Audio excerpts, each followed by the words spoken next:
नमस्कार दोस्तों, स्वागत है आपका साहित्य सागर चैनल पर। आज हम लेकर आए हैं गोदान उपन्यास का 21वां भाग, जो इस अद्भुत रचना के अंतिम मोड़ों को उजागर करता है।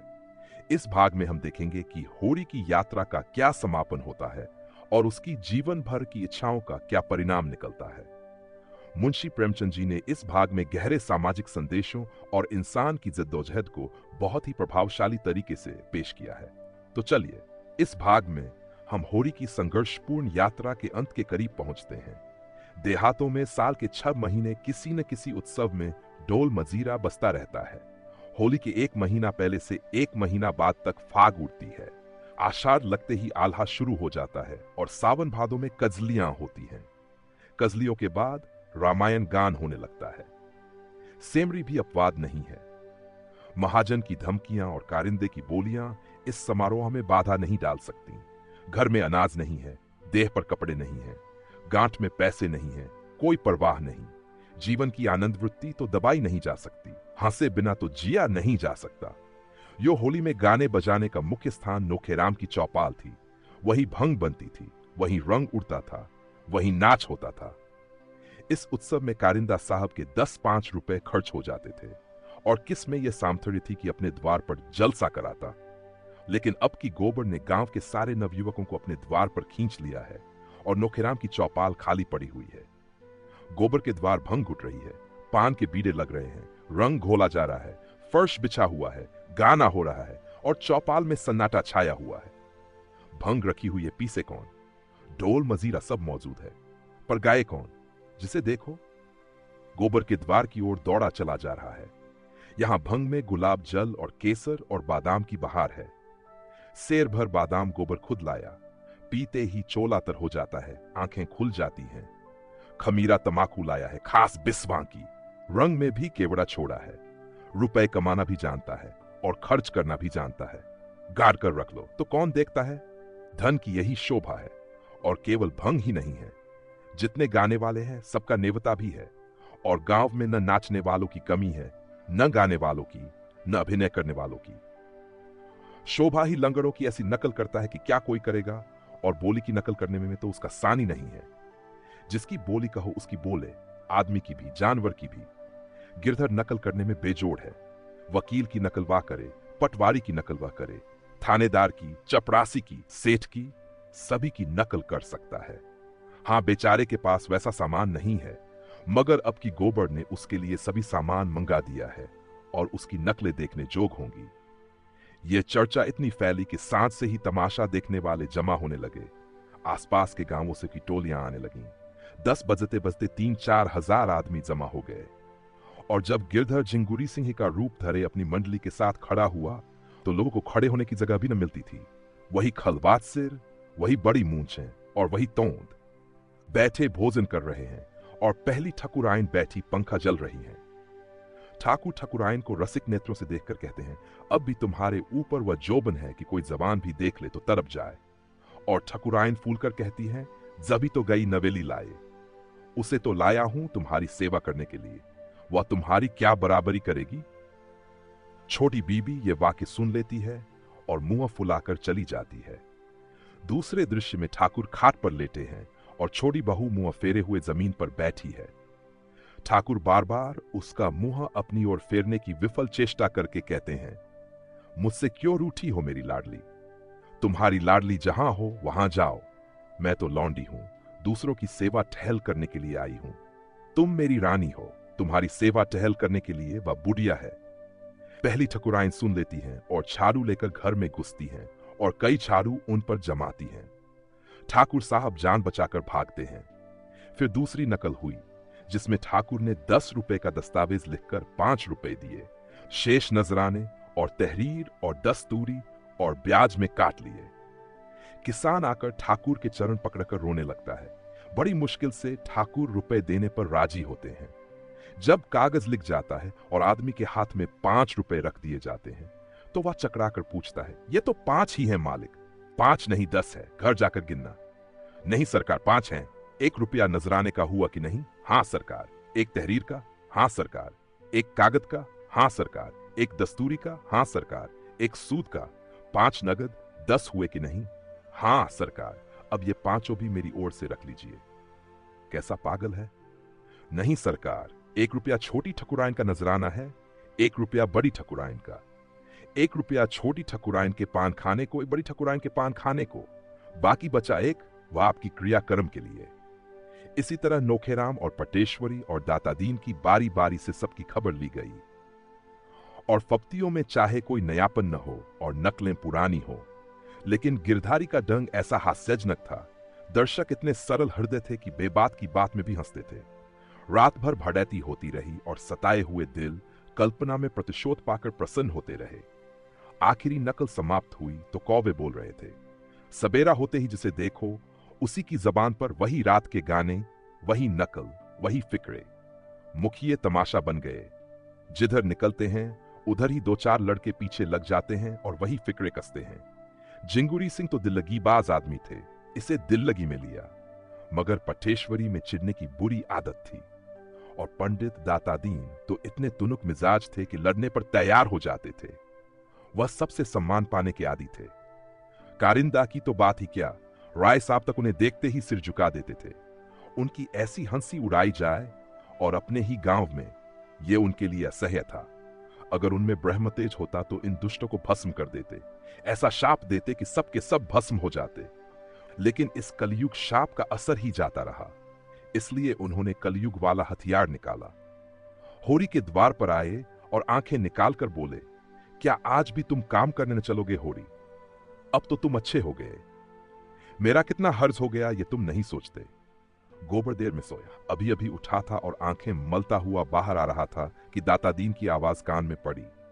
पालागन करना तो दूर रहा, उल्टे और हेकड़ी दिखाकर बोला, अब वह तुम्हारी मजूरी न करेंगे, हमें अपनी ऊख जो बोनी है। दाता दीन ने सुरती फांकते हुए कहा, काम कैसे नहीं करेंगे? साल के बीच में काम नहीं छोड़ सकते। जेठ में छोड़ना हो छोड़ दें, करना हो करे, उसके पहले नहीं छोड़ सकते।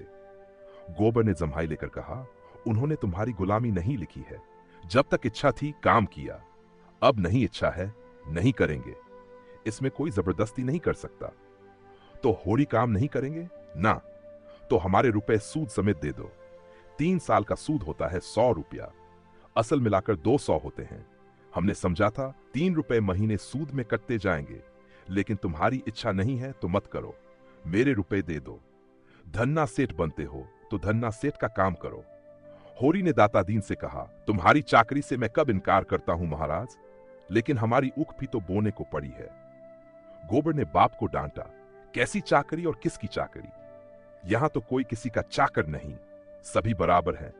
अच्छी दिल लगी है, किसी को 100 रुपए उधार दे दिए और उससे सूद में जिंदगी भर काम लेते रहे। मूल ज्यों का त्यों, ये महाजनी नहीं है, खून चूसना है।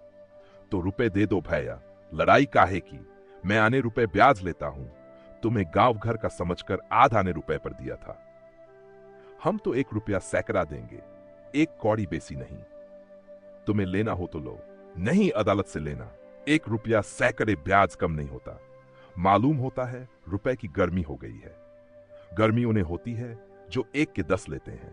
हम तो मजूर हैं, हमारी गर्मी पसीने के रास्ते बह जाती है। मुझे याद है तुमने बैल के लिए 30 रुपए दिए थे, उसके 100 हुए और अब 100 के 200 हो गए। इसी तरह तुम लोगों ने किसानों को लूट लूट कर मजूर बना डाला और आप उनकी जमीन के मालिक बन बैठे। 30 के 200, कुछ हद है। कितने दिन हुए होंगे दादा? होरी ने कातर कंठ से कहा, यही 8-9 साल हुए होंगे। गोबर ने छाती पर हाथ रखकर कहा, 9 साल में 30 रुपए के 200, 1 रुपए के हिसाब से कितना होता है? उसने जमीन पर एक ठीकरे से हिसाब लगाकर कहा, 10 साल में 36 रुपए होते हैं। असल मिलाकर छाछठ, उसके 70 रुपए ले लो, इससे बेसी मैं 1 कौड़ी न दूंगा। दाता दीन ने होरी को बीच में डालकर कहा, सुनते हो होरी गोबर का फैसला? मैं अपने 200 छोड़ के 70 रुपए ले लूं, नहीं अदालत करूं। इस तरह का व्यवहार हुआ तो कै दिन संसार चलेगा? और तुम बैठे सुन रहे हो, मगर यह समझ लो, मैं ब्राह्मण हूं, मेरे रुपए हजम करके तुम चैन न पाओगे। मैंने ये 70 रुपए भी छोड़े, अदालत भी न जाऊंगा, जाओ। अगर मैं ब्राह्मण हूं तो अपने पूरे 200 रुपए लेकर दिखा दूंगा और तुम मेरे द्वार पर आओगे और हाथ बांध कर दोगे। दाता दीन झल्लाए हुए लौट पड़े। गोबर अपनी जगह बैठा रहा, मगर होरी के पेट में धर्म की क्रांति मची हुई थी। अगर ठाकुर या बनिए के रुपए होते तो उसे ज्यादा चिंता न होती, लेकिन ब्राह्मण के रुपए, उसकी एक पाई भी दब गई तो हड्डी तोड़कर निकलेगी। भगवान न करें कि ब्राह्मण का कोप किसी पर गिरे। बंस में कोई छिल्लू भर पानी देने वाला, घर में दिया जलाने वाला भी नहीं रहता। उसका धर्म भी मंत्रस्त हो उठा। उसने दौड़कर पंडित जी के चरण पकड़ लिए और आर्ट स्वर में बोला, महाराज, जब तक मैं जीता हूं तुम्हारी एक एक पाई चुकाऊंगा। लड़कों की बातों पर मत जाओ, मामला तो हमारे तुम्हारे बीच में हुआ है। वह कौन होता है? दातादीन जरा नरम पड़े, जरा इसकी जबरदस्ती देखो। कहता है 200 रुपए के 70 लो या अदालत जाओ। अभी अदालत की हवा नहीं खाई है, एक बार किसी के पाले पड़ जाएंगे तो फिर ये ताव न रहेगा। 4 दिन शहर में क्या रहे, तानाशाह हो गए। मैं तो कहता हूं महाराज, मैं तुम्हारी एक पाई चुकाऊंगा तो कल से हमारे यहां काम करने आना पड़ेगा। अपनी उक बोना है महाराज, नहीं तुम्हारा ही काम करता। दातादीन चले गए तो गोबर ने तिरस्कार की आंखों से देखकर कहा, गए थे देवता को मनाने, तुम ही लोगों ने तो इन सबों का मिजाज बिगाड़ दिया है। 30 रुपए दिए, अब 200 रुपए लेगा और डांट ऊपर से बताएगा और तुमसे मजूरी कराएगा और काम कराते कराते मार डालेगा। होरी ने अपने विचार में सत्य का पक्ष लेकर कहा, नीति हाथ से छोड़ना चाहिए बेटा, अपनी अपनी करनी अपने साथ है। हमने जिस ब्याज पर रुपए लिए वह तो देने ही पड़ेंगे। फिर ब्राह्मण ठहरे, इनका पैसा हमें पचेगा? ऐसा माल तो इन्हीं लोगों को पचता है। गोबर ने त्योरियां चराई, नीति छोड़ने को कौन कह रहा है? और कौन कह रहा है कि ब्राह्मण का पैसा दबा लो? मैं तो यही कहता हूं कि इतना सूद नहीं देंगे। बंक वाले 12 आने सूद लेते हैं, तुम 1 रुपए ले लो और क्या किसी को लूट लोगे? उनका रोया जो दुखी होगा हुआ करे, उनके दुखी होने के डर से हम बिल क्यों खो दे? बेटा, जब तक मैं जीता हूं मुझे अपने रास्ते चलने दो। जब मैं मर जाऊं तो तुम्हारी जो इच्छा हो वह करना, तो फिर तुम ही देना। मैं तो अपने हाथों अपने पांव में कुल्हाड़ी न मारूंगा। मेरा गधापन था कि तुम्हारे बीच में बोला, तुमने खाया है तुम भरो, मैं क्यों अपनी जान दूं? यह कहता हुआ गोबर भीतर चला गया। चुनिया ने पूछा, आज सवेरे सवेरे दादा से क्यों उलझ पड़े? गोबर ने सारा वृत्तांत कह सुनाया और अंत में बोला, इनके ऊपर ऋण का बोझ इसी तरह बढ़ता जाएगा, मैं कहां तक भरूंगा? उन्होंने कमा कमा कर दूसरों का घर भरा है, मैं क्यों उनकी खोदी हुई खंदक में गिरूं?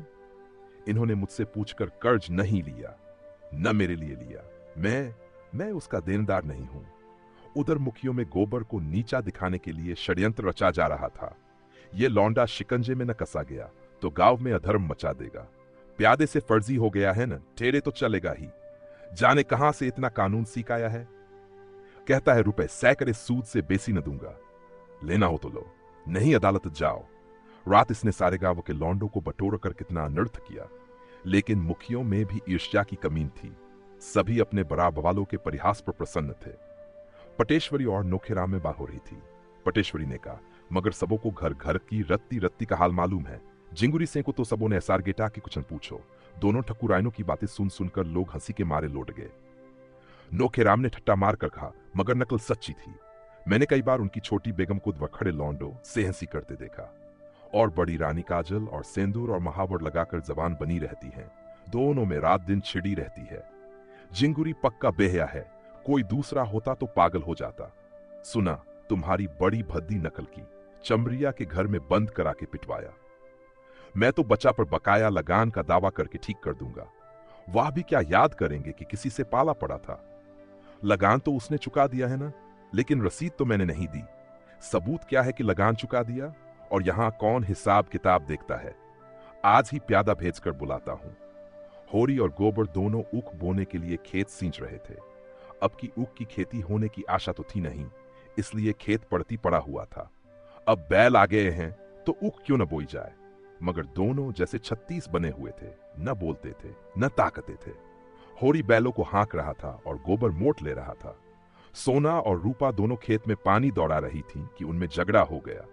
विवाद का विषय यह था कि जिंगुरी सिंह को छोड़ी ठकुराइन पहले खुद खाकर पति को खिलाती है या पति को खिलाकर तब खुद खाती है। सोना कहती थी पहले वह खुद खाती है। रूपा का मत इसके प्रतिकूल था। रूपा ने जिरह की, अगर वह पहले खाती है तो क्यों मोटी नहीं है? ठाकुर क्यों मोटे हैं? अगर ठाकुर उन पर गिर पड़े तो ठकुराइन पिस जाए। सोना ने प्रतिवाद किया, तू समझती है अच्छा खाने से लोग मोटे हो जाते हैं, अच्छा खाने से लोग बलवान होते हैं, मोटे नहीं होते। मोटे होते हैं घास पात खाने से। तो ठकुराइन ठाकुर से बलवान है और क्या? अभी उस दिन दोनों में लड़ाई हुई तो ठकुराइन ने ठाकुर को ऐसा ढकेला कि उनके घुटने फूट गए। तो तू भी पहले आप खाकर तब जीजा को खिलाएगी और क्या? अम्मा तो पहले दादा को खिलाती हैं, तभी तो जब देखो तब दादा डांट देते हैं।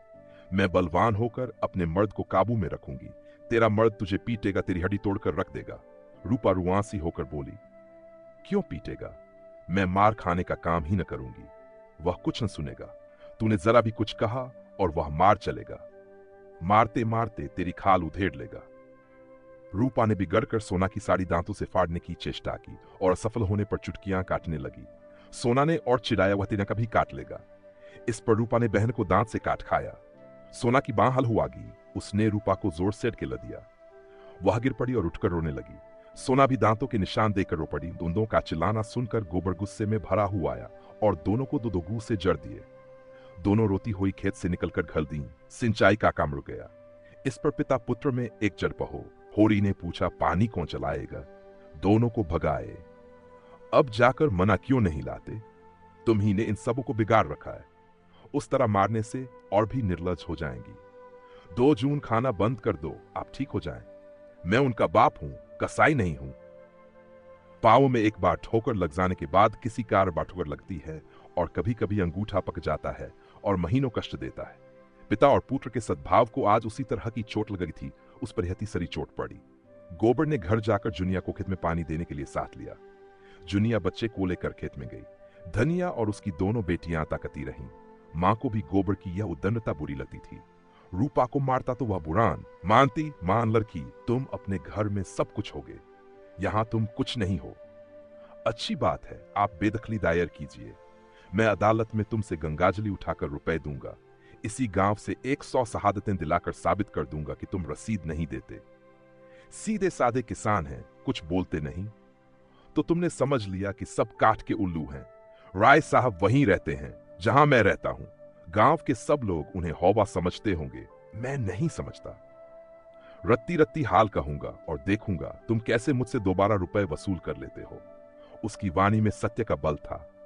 डरपोक प्राणियों में सत्य भी गूंगा हो जाता है।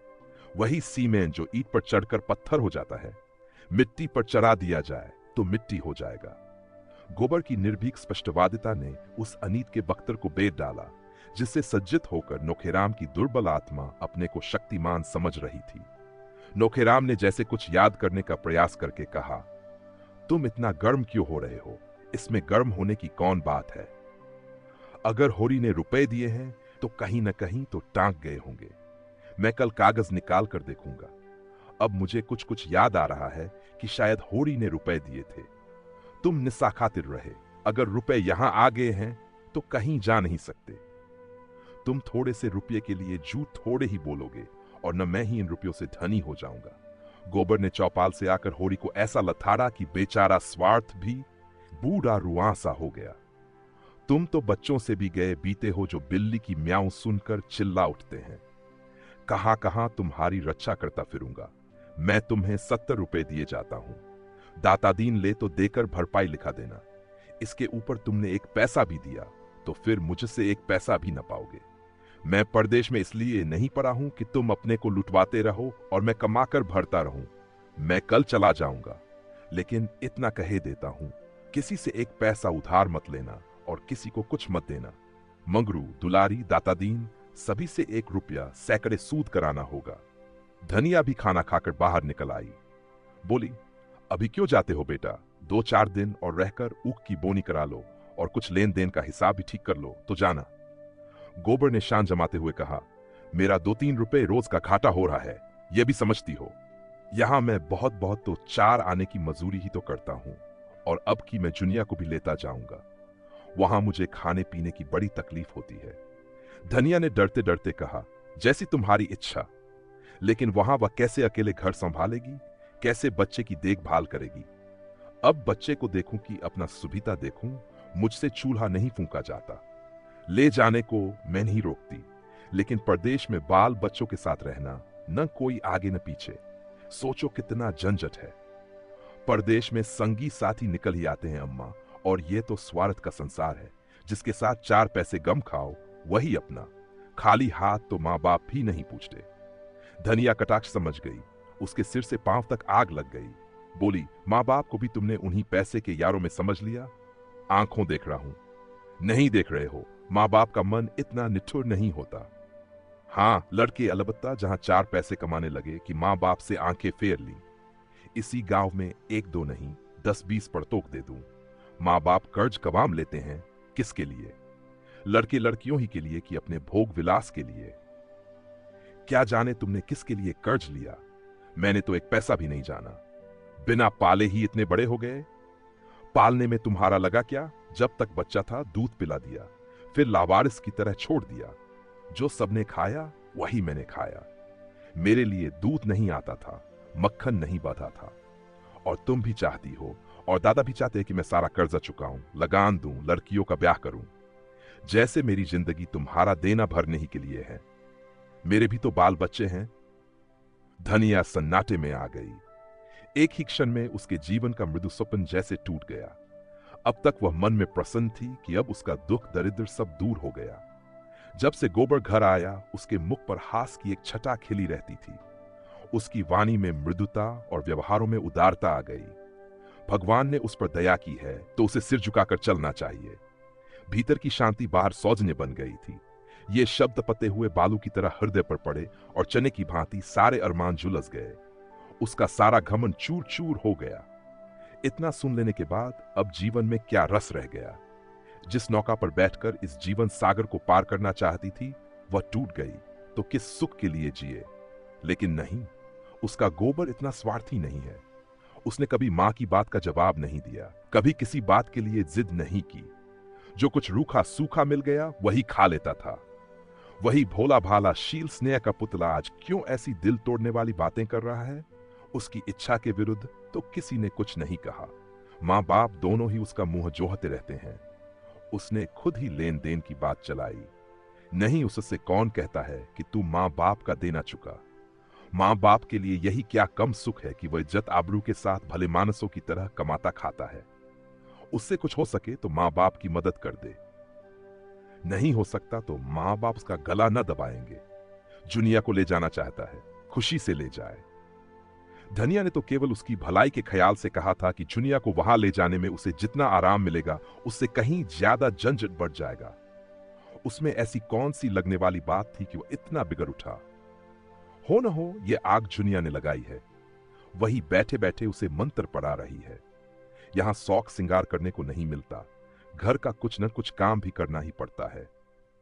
वहां रुपए पैसे हाथ में आएंगे, मजे से चिकना खाएगी, चिकना पहनेगी और टांग फैलाकर सोएगी। 2 आदमियों की रोटी पकाने में क्या लगता है, वहां तो पैसा चाहिए।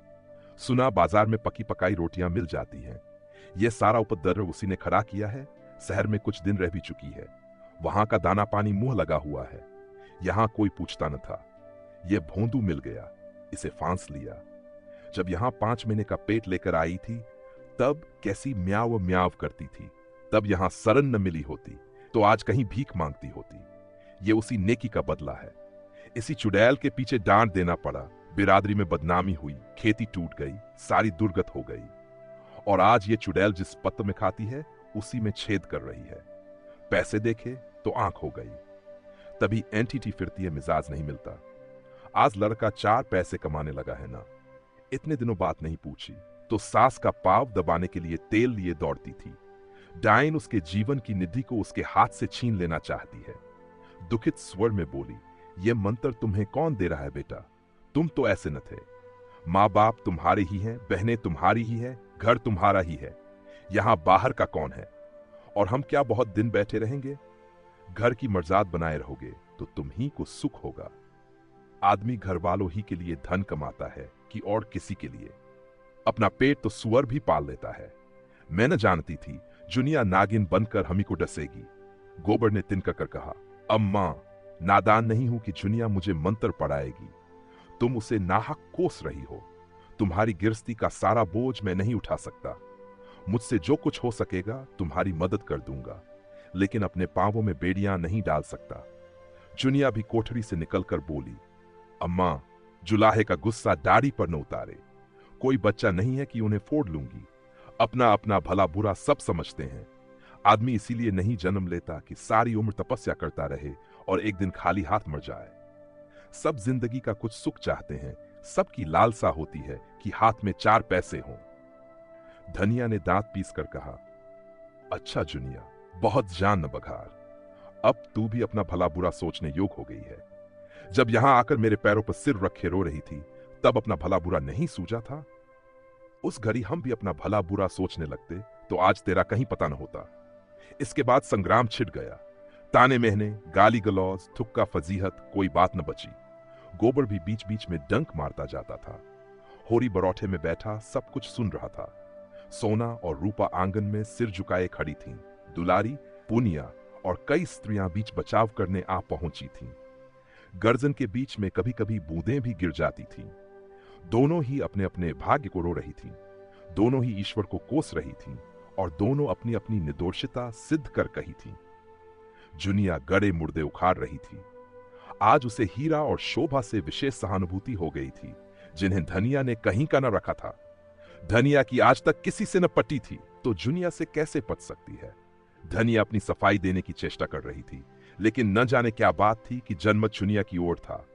शायद इसलिए कि जुनिया संयम हाथ से न जाने देती थी और धनिया आपे से बाहर थी। शायद इसलिए कि जुनिया अब कमाऊ पुरुष की स्त्री थी और उसे प्रसन्न रखने में ज्यादा मसलहत थी। तब होरी ने आंगन में आकर कहा, मैं तेरे पैरों पड़ता हूं धनिया, चुप रह। मेरे मुंह में कालिक मत लगा। हाँ, अभी मन न भरा हो तो और सुन। धनिया फुंकार मारकर उधर दौड़ी। तुम भी मोटी डाल पकड़ने चले। मैं ही दोषी हूं। वह तो मेरे ऊपर फूल बरसा रही है। संग्राम का क्षेत्र बदल गया। जो छोटों के मुंह लगे वह छोटा। धनिया किस तर्क से जुनिया को छोटा मान ले? होरी ने व्यथित कंठ से कहा, अच्छा, वह छोटी नहीं, बड़ी सही। जो आदमी नहीं रहना चाहता, क्या उसे बांध कर रखेगी? मां बाप का धर्म है लड़के को पाल पोस कर बड़ा कर देना। वह हम कर चुके, उनके हाथ पांव हो गए। अब तू क्या चाहती है? वे दाना चारा लाकर खिलाएं। मां बाप का धर्म 16 आना लड़कों के साथ है। लड़कों का मां बाप के साथ एक आना भी धर्म नहीं है। जो जाता है उसे असीस देकर विदा कर दे। हमारा भगवान मालिक है। जो कुछ भोगना बदा है भोगेंगे। 40 7 47 साल इसी तरह रोते धोते कट गए। 10 5 साल है, वह भी यूं ही कट जाएंगे। उधर गोबर जाने की तैयारी कर रहा था। इस घर का पानी भी उसके लिए हराम है। माता होकर जब उसे ऐसी ऐसी बातें कहे तो अब वह उसका मुंह भी न देखेगा। देखते ही देखते उसका बिस्तर बांध गया। जुनिया ने भी चुदरी पहन ली। मुन्नू भी टोप और फ्रॉक पहनकर राजा बन गया। होरी ने आर्द्रकंठ से कहा, बेटा, तुमसे कुछ कहने का मुंह है तो नहीं है, लेकिन कलेजा नहीं मानता। क्या जरा जाकर अपनी अभागिनी माता के पांव छू लोगे तो कुछ बुरा होगा? जिस माता की कोख से जन्म लिया और जिसका रक्त पीकर पले हो, उसके साथ इतना भी नहीं कर सकते? गोबर ने मुंह फेर कर कहा, मैं उसे अपनी माता नहीं समझता। होरी ने आंखों में आंसू लाकर कहा, जैसी तुम्हारी इच्छा, जहां रहो सुखी रहो। जुनिया ने सास के पास जाकर उसके चरणों को अंचल से छुआ। धनिया के मुंह से असीस का एक शब्द भी न निकला। उसने आंख उठाकर देखा भी नहीं। गोबर बालक को गोद में लिए आगे आगे था। जुनिया बिस्तर बगल में दबाए पीछे। एक चमार का लड़का संदूक लिए था। गांव के कई स्त्री पुरुष गोबर को पहुंचाने गांव के बाहर तक आए और धनिया बैठी रो रही थी, जैसे कोई उसके हृदय को आरे से चीर रहा हो। उसका मातृत्व उस घर के समान हो रहा था जिसमें आग लग गई हो और सब कुछ भस्म हो गया हो। बैठकर रोने के लिए भी स्थान न बचा हो। तो दोस्तों, गोदान का 21वां भाग यहीं समाप्त होता है। इस भाग में हम होरी के जीवन के अंतिम पल देखते हैं और उसकी तमाम कोशिशों, संघर्षों और उम्मीदों का परिणाम समझते हैं। मुंशी प्रेमचंद जी ने इस भाग में हमें यह संदेश दिया है कि समाज और व्यक्ति के संघर्षों के बीच एक संतुलन होना चाहिए और कभी भी किसी की उम्मीदों को पूरी तरह से तोड़ना नहीं चाहिए। होरी की कहानी हमें यह सिखाती है कि जीवन के कठिन समय में भी हमें अपने आत्मविश्वास को बनाए रखना चाहिए। अगर आपको यह वीडियो पसंद आया हो तो लाइक करें, कमेंट करें और साहित्य सागर को सब्सक्राइब करें। जल्द ही हम लेकर आएंगे गोदान का अंतिम भाग। तब तक जुड़े रहिए हमारे साथ। धन्यवाद।